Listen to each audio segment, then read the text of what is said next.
Chers frères et sœurs dans le Christ, nous voici au jour que le Seigneur a fait pour nous, un jour de fête et de joie. C'est le jour où Dieu entre dans notre histoire, le jour où le Verbe de Dieu se fait chair en Jésus-Christ.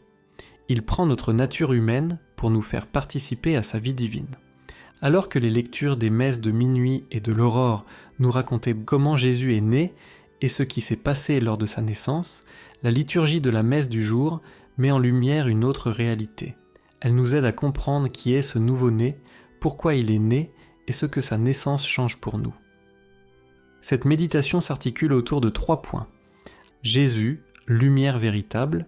Jésus, Verbe de Dieu venu faire de nous des créatures nouvelles. Jésus, expression parfaite de l'être de Dieu. Premièrement, l'enfant qui nous est né est la vraie lumière venue dans le monde.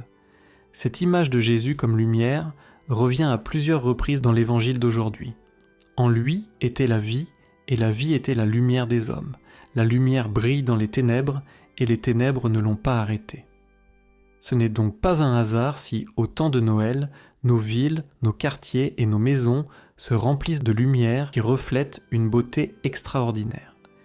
Mais ces lumières doivent nous aider à reconnaître que le Christ qui naît est la vraie lumière du monde, le soleil qui triomphe des ténèbres du péché et de la mort, comme cela avait déjà été prophétisé par Zacharie dans son chant du Benedictus.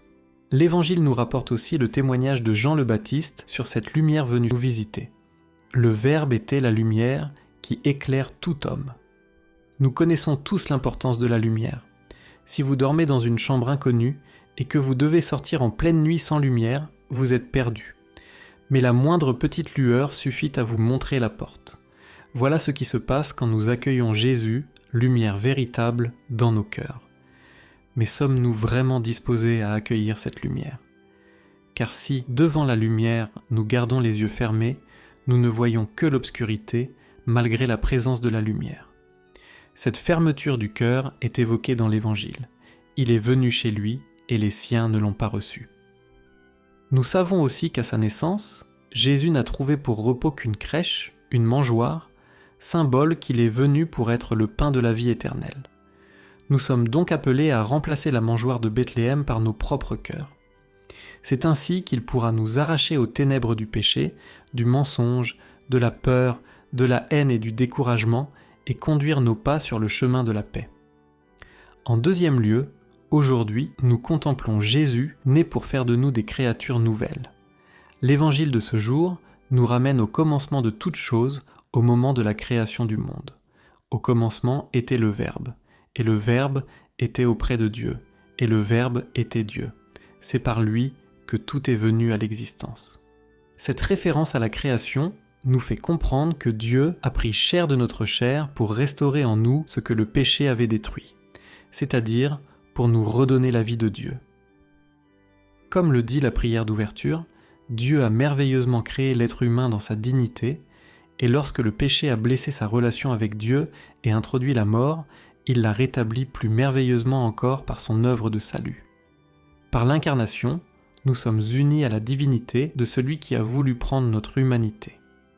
Ainsi, pour délivrer l'homme du péché et de la mort, Dieu a envoyé son Fils unique afin que tout homme qui croit en lui ait la vie éternelle. L'Évangile nous dit encore que, à ceux qui l'ont reçu, il a donné le pouvoir de devenir enfants de Dieu. Accueillir celui qui nous est né, c'est donc naître à une vie nouvelle, c'est devenir enfant de Dieu. En troisième lieu, l'enfant qui nous est né révèle pleinement le visage de Dieu. Celui qui s'était déjà fait connaître à travers la création et à travers les prophètes, parle désormais avec un visage humain. En regardant cet enfant dans la crèche, nous contemplons, comme le dit la deuxième lecture, le rayonnement de la gloire de Dieu et l'expression parfaite de son être. Ainsi, puisque Dieu s'est rendu visible à nos yeux, nous sommes entraînés à aimer ce qui demeure invisible. L'Évangile conclut en disant « Dieu, personne ne l'a jamais vu. Le Fils unique, lui qui est Dieu et qui est dans le sein du Père, c'est lui qui l'a fait connaître. » Jésus nous révèle donc un Dieu d'amour. Un amour patient, un amour qui cherche à sauver, un amour qui console son peuple, comme nous l'a rappelé le prophète Isaïe dans la première lecture.